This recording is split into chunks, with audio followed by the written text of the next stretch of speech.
Welcome to the CERACOR podcast, where we focus on the intersection of healthcare and IT. From practical conversations to strategic thought leadership, let's unpack the decisions, challenges, and journey of those whose purpose it is to deliver technology that improves healthcare in their communities. Well, today on the CERACOR podcast, we're pleased to talk to Dr. Patrick Woodard, the Chief Information Officer at Monument Health. Dr. Woodard brings a unique perspective to the podcast because he is both a physician and a CIO. He has experienced firsthand how technology solutions can transform the way healthcare is delivered and the positive impact it can have on patient outcomes. Dr. Woodard, welcome to the CERACOR podcast. It's my pleasure to be here. Thanks for having me. Excellent. Well, we always like to get started with just a little bit of background. So, and Dr. Woodard, you've had a pretty unique story that shaped your path from practicing internist to healthcare technology leader at Monument Health. We'd love to know, did you always want to be a doctor? How did you get into technology? And then we'd love to hear a little bit about how those pieces came together and more about Monument Health and the great care that you provide for the populations across multiple states. Yeah, absolutely. I think first I'll start with just commenting about how grateful I am to be at Monument. I grew up in the state of Nevada, which is, two population centers with nothing in between. And so I've always felt connected to the types of care that needs to be available for people who otherwise may have to drive hours or, hundreds and hundreds of miles to receive high quality care. And so being in a place like Monument, which is based in Rapid City, South Dakota, Western South Dakota, our patients come from all over. It can be from southeastern Montana or Western Nebraska, Wyoming, North Dakota, and all of South Dakota. And one of the things that really is impressive to me about the way that Monument exists is just how integrated and integral it is to the community. And so from that perspective, it's both kind of a relationship to the community that I've had since I was young, but also a really core pillar of healthcare in Western South Dakota. So from that perspective, it's a place that's very near and dear to me, even though I've only been here for 2 years. I'm very grateful to be here and look forward to many more years here. I think when you look at where I started, I never would have thought that I would be a CIO. Partly because I didn't know that was even a job until much later in my career. Sure. And I became a physician almost by accident, in that when you're a kid, I remember I had a book, and it was one of those books of you can be anything you want to be, whatever. But there were only like 10 options, right? There's like astronaut, police officer, sanitation worker, doctor, teacher, right? That's like, there's not that many options. Yep. And so when you're thinking I'm 6 or 7, well, some of those are cooler than others. And I kind of gravitated towards the idea of being a physician, partly because those are you go to your pediatrician, you see a teacher. I don't know too many astronauts. So you kind of like anchor on the ones that you can see. But I ended up going to college initially to be a performing violinist because both my parents had been musicians and I was a decent violinist. And so I went to the Peabody Conservatory in Baltimore, Maryland for that first year of college. In the course of being there, I recognized that although I really love music and it's still part of my life today, it wasn't something that I necessarily realized would be a great day-to-day, because when you're when you're in high school and you're practicing, it's part of your life, right? Sure. When you're at a music school, it's your whole life. Yes. And I recognized that there was something else that was missing, and it was kind of like that academic element that I really loved violin, and I still do, but that it wasn't the only thing that I loved. And so it became increasingly difficult for me to rationalize dedicating and kind of narrowing down on this one part of my life. And so I made the difficult decision to change schools, because when you're at a music school, believe it or not, you can't go get a psychology degree. Right. So I needed to change schools, and I changed and moved to Georgetown University, where I finished up college. Yeah. The challenge there was that I needed to tell my parents, who again were musicians, that they were right the whole time, and I probably shouldn't have gone to music school, but you're 19, you can't tell your parents that they're That's right. So I needed to tell them that something reputable, and I kind of went back to that early anchored idea of becoming a physician. Mm-hmm. And I got in the pipeline. The med school pipeline is a one-way trip. And so by the end of college, and I had been admitted to med school at that point, I hadn't really thought about it again. I didn't look back, and realistically, I'm glad that I didn't, because here I am now, and I'm very happy with what I do. One thing I would say about living in DC, though, is that you kind of get looped into politics, whether you want to or not. There's two cities in DC. There's Washington and there's DC, and the two don't really overlap unless you go to Georgetown, where everybody's very interested in the politics that exist in that town. Yeah. And I realized that health policy was very interesting. Science policy was very interesting. I had a really great professor who led a science policy class in my senior year of college. And I realized that the power of policy is that you can change the way that you deliver education or healthcare or social benefits on a grand scale that isn't possible in other ways. And so I thought, when I was in med school, health policy would be a way for me to kind of expand my impact, expand my reach. Right. I fast forward to residency. I was actually back in DC, kind of still thinking this health policy realm. Mm-hmm. And I trained in internal medicine at Howard University, an excellent training program. And there was a bad outcome that happened there that everybody heard about. And I realized that using some technology rather than the paper we were using probably could solve that problem. And I dusted off some kind of coding skills and some of my old nerdiness from my youth, and wrote an application that would prevent that type of bad outcome from happening again. Went to the hospital chief medical officer and said, hey, I think this would solve the problem and prevent it from happening again. He immediately saw the utility in it and asked me, well, how much are you charging us? And I hadn't actually thought that far ahead, so I made up a number. I think I lowballed myself. but in the course of that, turned that into a company, and that's how I got into technology. Yeah. I've been really lucky to be able to turn that into a career on the health system side of things. Right.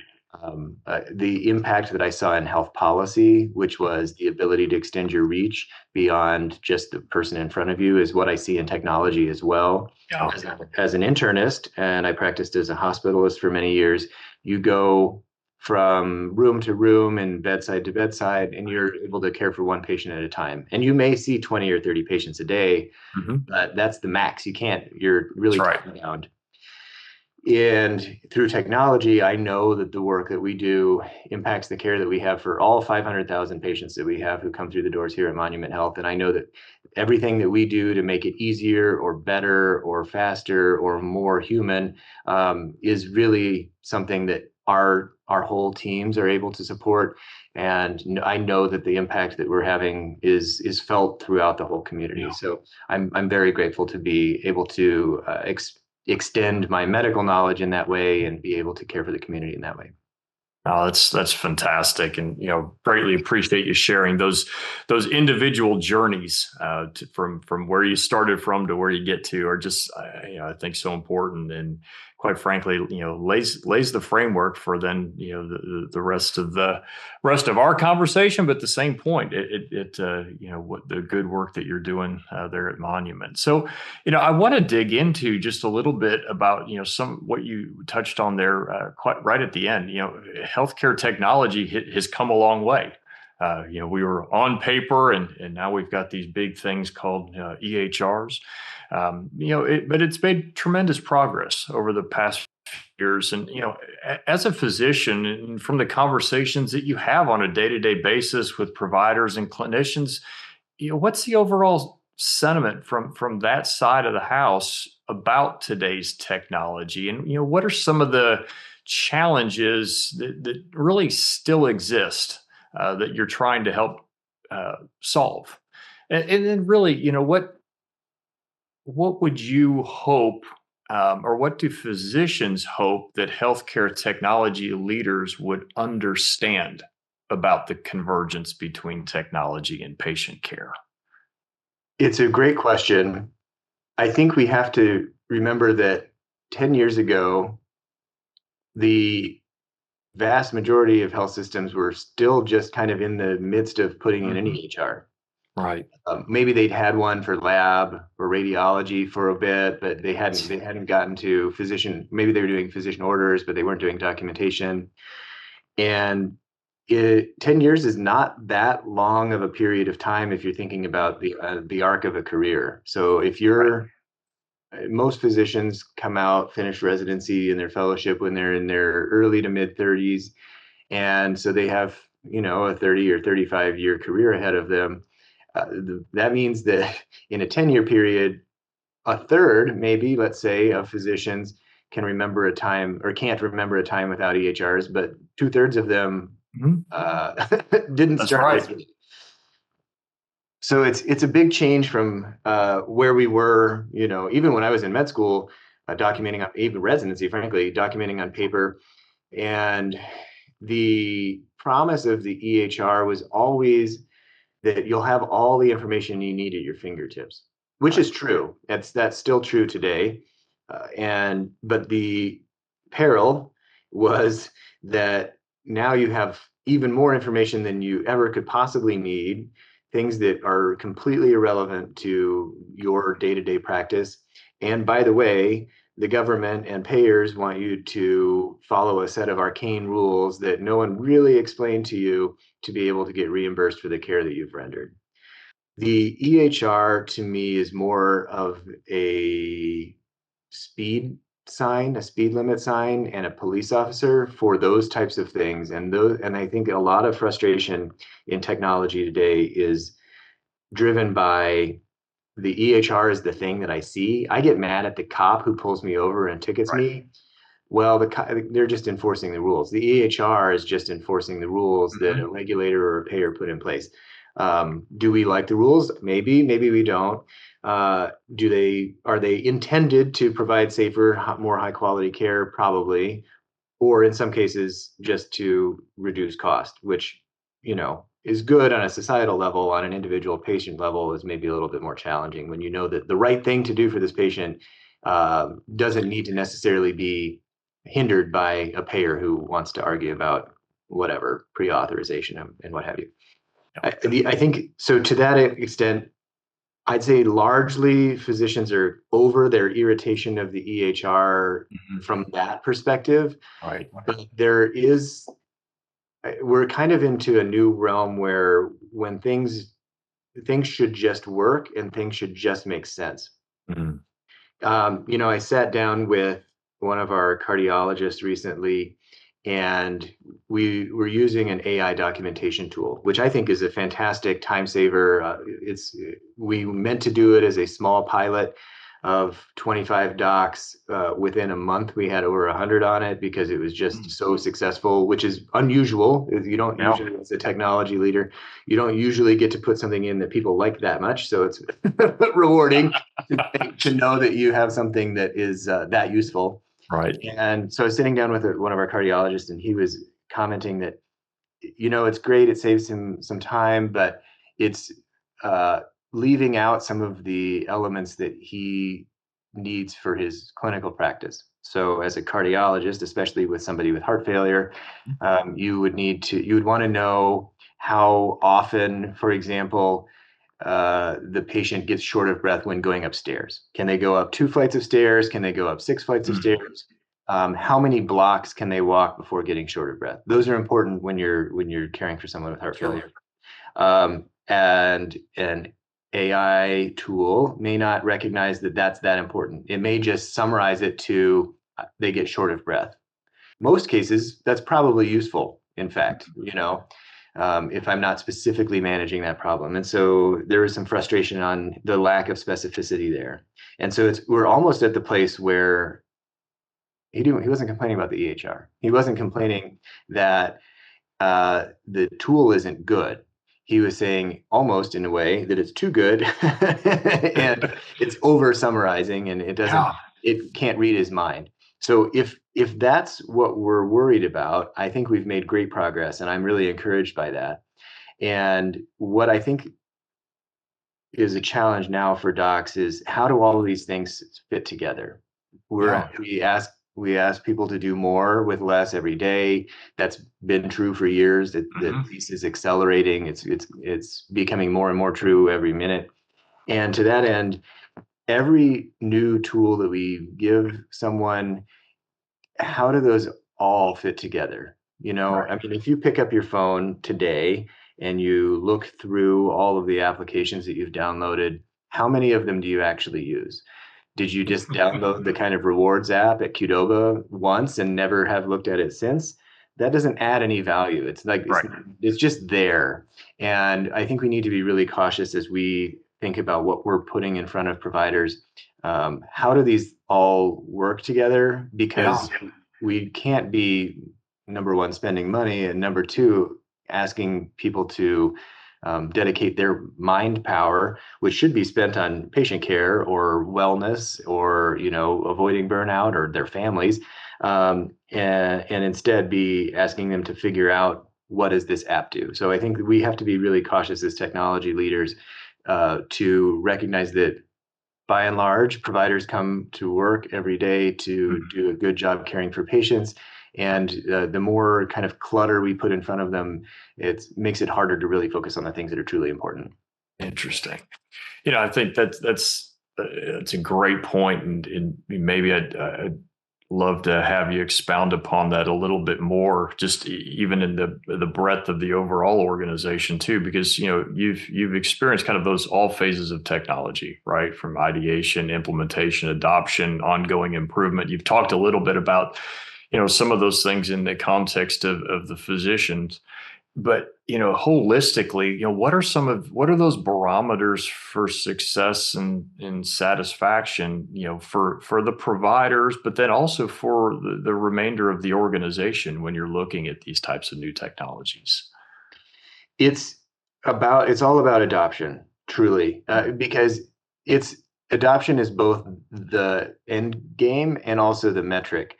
By which I mean, if people are using it, it's either because there's some sort of policy or dictatorial version of it, which is probably less effective than we think, or it's because the tool actually just works.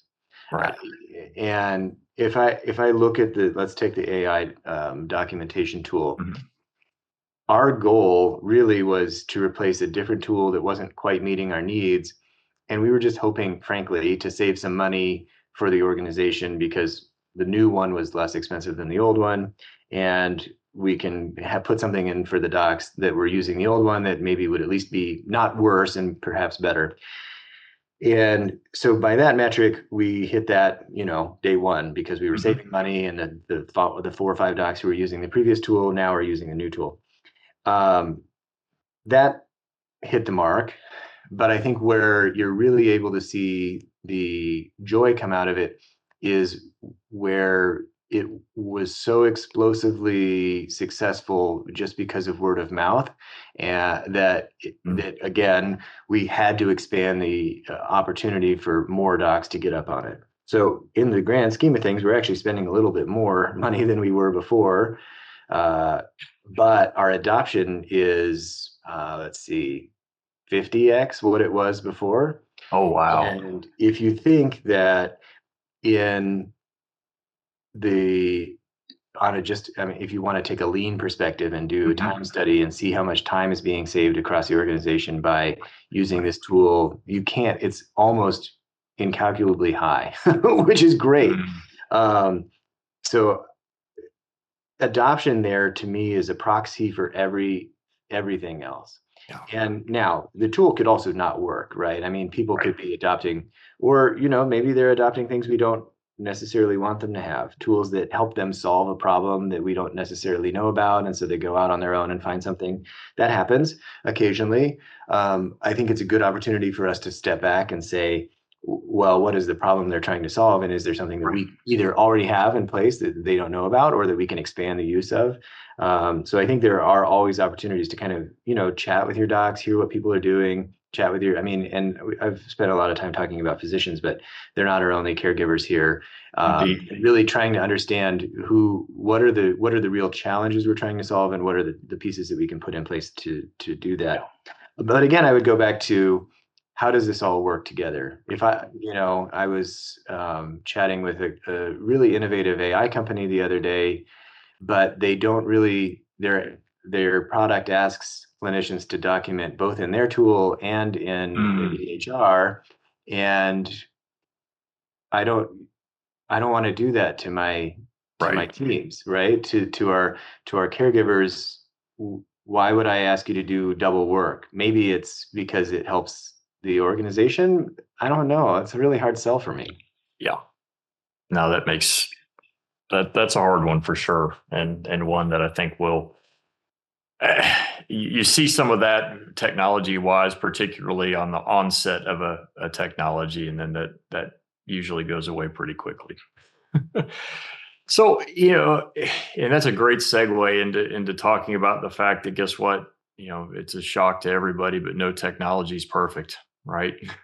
Well, absolutely. IT Yeah. IT issues are going to happen, and as a physician, what are some of those key ingredients for really good healthcare IT support? And then maybe pretend that you're not a physician and only a CIO. What would that key ingredient be the same, or is there something else there as well? I hope it's the same, but you never know, I suppose. I liken it often to when you walk into a room and you flip a light switch and the lights Mhm. turn on, you don't think anything, actually. Mhm. The lights came on. Only when it doesn't turn on, then you have to start going into kind of your troubleshooting mode. Well, did this light burn out? Is it only this light that's not turning on? Well, did I fail to notice that there are no other lights on in the entire building? Is it just the kitchen that's not turning on? And so I have to go downstairs and find the breaker and flip Yeah. that, or what have you. Um, it's the same in the technology that we put in front of our caregivers as well. When it works, you shouldn't notice. And I Mhm. hope that almost everything that we do or that we put in place just works, and you just kind of don't notice it. The computer logs in quickly, the EHR loads, you find your patient, you get your Mm. work done, and you go home. So from that perspective, that's the goal, right? Yeah. That's the kind of invisibility of the technology that we put in place is really all about supporting the relationship between Right. a caregiver and a patient, and ensuring that we're able to render high quality care in a way that's compassionate and human oriented. When things deviate from that kind of it just works philosophy is when there's the friction that makes people either irritated or frustrated, or leads to burnout, or leads to dissatisfaction with the working environment or the tools in front of them. And I think that's what we're needing to constantly fight against. Mhm. There's really no benefit in asking people to do extra, right? Everything that we should be asking folks to do should be in direct service of high quality care, human centered care, making this a great place to work. And anything that is just extra we really need to define why we'd be asking them to do Right.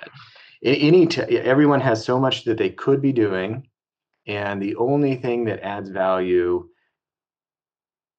are the things that add value. Anything else is just extraneous. So I think when you think about it from a physician's perspective, you really need to understand why would I do this? And to a physician, I mean, we all swore a Hippocratic oath, usually early in med school, and then we kind of redo it later as we are graduating from medical school.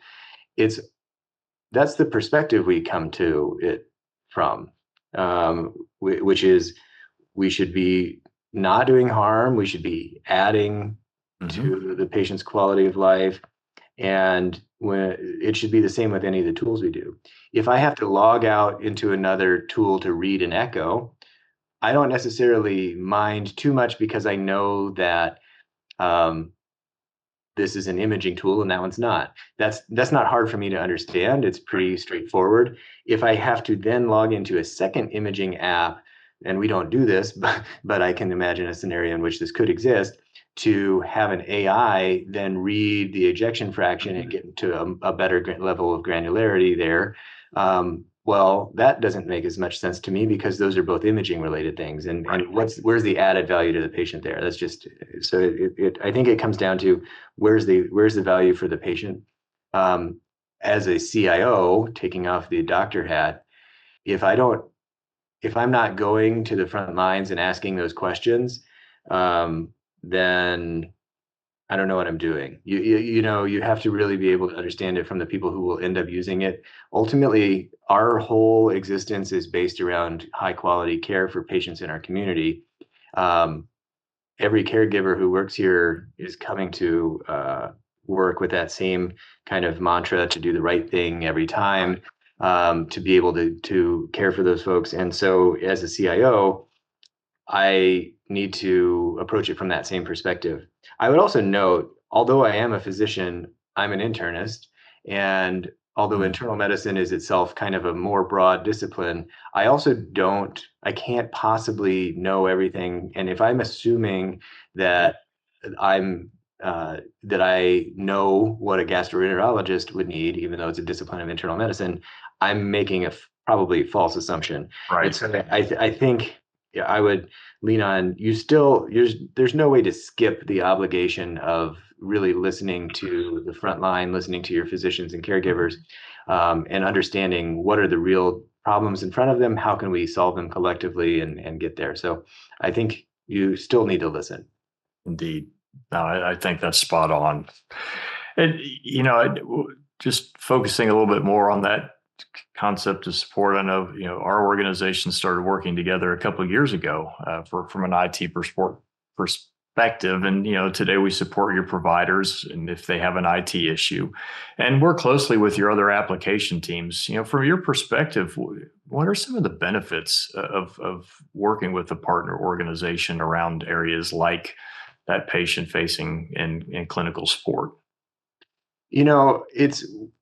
It goes down to it just working, right? Yeah. The light switch. Yeah. The light comes on when you flip the switch. Yep. I think the reality is that we're a small, medium-sized health system in a geographically challenged area. We're fairly remote. We're the busiest ER in Western South Dakota. In fact, I think we're the busiest ER in all of South Dakota. And the next one of any size, trauma center or what have you, is more than 300 miles away. Right. Which means that if you're going to get care here, it's us or nobody, which to me really is important. That means that we have to do it right all the time. Our light switch needs to come on all the time too. That's right. But we also have, a fairly small population compared to, New York or LA or even Denver. And when you are trying to balance the right approach to resourcing your own internal teams and functions that you need to deliver, there's a balance between how do we do it in a way that is successful and functional, and how do we do it in a way that recognizes staffing limitations or what have you. And so for us, it's about the ability to extend limited resources in the most kind of fiscally responsible and staffing model kind of agnostic way that allows us to be successful 24 hours a day, 7 days a week, 52 weeks a year, that maybe we wouldn't be able to do with a fairly small clinical desk. help desk, those types of things. So from that perspective, if we're thinking about it from the approach of the light has to come on every time you flip the switch, Right. that's true at just the same at 2 a.m. as it is at 2 p.m. So I think thinking about it from the approach of how do we best balance our needs, our true clinical needs, with those of the realities of health system, which is fiscal and who's in the HR pipeline. That's right. That's right. Now that's excellent. And you touched on a little bit of balance there, and I think so many times you hear the conversation around work-life balance, and that's tough, regardless of whether you're a physician or a really IT leader, et cetera. But there's also a lot that just an IT leader has to balance, and whether it be innovation, cybersecurity, user satisfaction, patient safety, patient quality, you name it, the list goes on. Do you have any advice for other healthcare leaders around just how to approach that and maybe balance it out? Several years ago, one of my really good bosses that I've been fortunate. I've had almost exclusively good bosses in my career. But he was a physician leader as well. And I don't know if I was like whining about something or just having a bad day or whatever. And he was like, well, Patrick, there's no such thing as a work-life balance. There's only a work-life blend. Yep. And I don't know if he was trying to be reassuring. He was not. It was not reassuring at all. But over time, I kind of got to understand what he meant. And I think there's a really focusing, kind of narrowing down on what are the things that are really important and jettisoning the things that aren't, or at least putting them on a parking lot. Maybe you can come back to them later. But let's really kind of narrow down what we're really focusing on. I'm reading a really good book, which I might recommend to your listeners, called Slow Productivity. And the concepts there are really around get rid of this pseudo productivity, this kind of working for work's sake. There's really no benefit in looking busy if you're not achieving anything. And what are the things that really matter? What are the true items that'll really, for me, drive value for the organization? And then how can we focus on doing maybe less but higher quality work, and getting rid of the chaff, right? The pseudo productivity elements. And to me, that's, I think, where that work-life blend is beneficial, in that I have been fairly aggressive about not doing the kind of meaningless work, because there's so much, right? I mean, you could do 24 hours of work in 2 hours if you really wanted to, or because it's nonstop, right? There's always something. I mean, in the time that we've been talking, I'm sure I've gotten 20 emails, most of which don't matter. And recognizing that if we do more important, higher value, higher quality work, and get rid of the kind of pseudo productivity, the kind of just like working for work's sake, then at least then you're able to understand the meaning and really tie the meaning of what you're here for to what the value is that you're delivering. And so from that perspective, and this is my perspective only, I think everybody's going to have to come to it on their own. If I'm going to get up every day and come do this, I could do a lot of other things if I wanted, I suspect. And if I'm going to truly believe that I'm having that impact that I want to have, I have to be able to tie it to the end value. And so it's easy for me to align those two. I know, and I don't want to say, I think if you're listening to this and you're not a CIO or you're not a senior leader, you may think I don't have any control over that. I think you do. I think at any level, we can all tie the value of the work that I'm doing, as long as I am able to just to figure these parts out. and to really connect yourself to the caregivers and the patients that are in some cases across the street, or maybe they're across the country, but really recognizing that there is a direct value to the work that we're doing and the work that we have that we're seeing in the community. Yeah, no, that's excellent.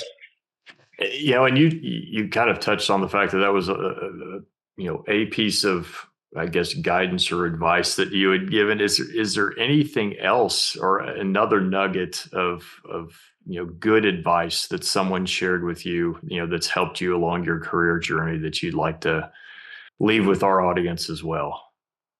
I would go back to the listening component. Yeah. Before this, a few jobs ago, I was the chief medical information officer. And in that role, you don't have any direct control, which is both great and awful at the same time, in that when you can't do anything, you can just be like, kid, sorry. On the other hand, that doesn't absolve you from the obligation of trying really hard to get the right solutions for folks. And so in that, you're kind of an emissary, either between IT or between physicians, or kind of all of it all at once. And from that perspective, you are really forced to learn and listen to your stakeholders across the organization. Now, as the chief medical information officer, you think your primary stakeholder may be physicians. That is perhaps true, but just if you've ever been in a hospital or had a family member in the hospital, you see the doctor for 10 minutes maybe, and then the nursing team and the rest of the caregiver team that are there are the ones who are there doing the rest of the work. They were the other 23.5 hours of the day. Yeah.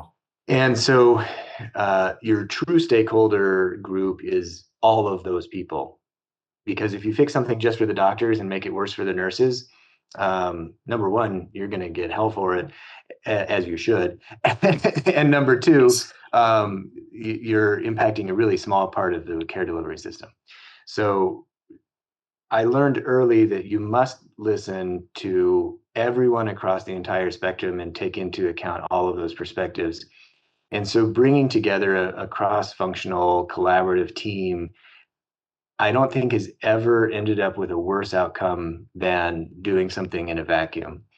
Right. And now I wouldn't necessarily advocate for putting 100 people in a room and trying to manage by committee that way, but at least recognizing that you have a broad group of stakeholders who all have a vested interest in realistically the same outcome, right? It's caring for the patient. Yeah.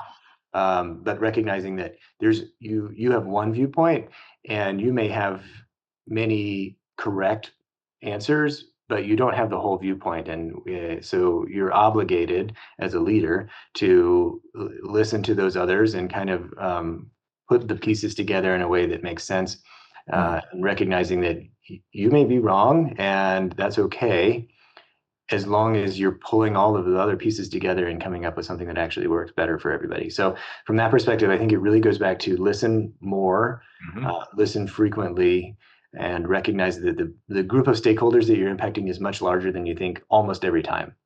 Indeed. Well, Dr. Woodard, I've greatly appreciated your time, and honestly, our conversation today has been fantastic. So, any last words of wisdom that you want to leave with our listening audience? Keep listening. That's perfect. That is perfect. Well, excellent. Well, Dr. Woodard, thank you very much. Thank you for your partnership, but at the same point, thank you so much for your insights today. They were fantastic. It's my pleasure. Thanks for having me. You're welcome. Thanks for listening to the CERACOR podcast. We hope you enjoyed this conversation. Follow us on your favorite podcast platform for more episodes. Connect with us on LinkedIn. Visit our U.S. website at ceracor.net. And for those abroad, visit ceracorinternational.net. Learn more about our services and find resources. At CERACOR, we are healthcare operators at heart and know the difference that the right IT partner can make in delivering quality patient care 24/7. Let's help make IT better. Here's to the journey.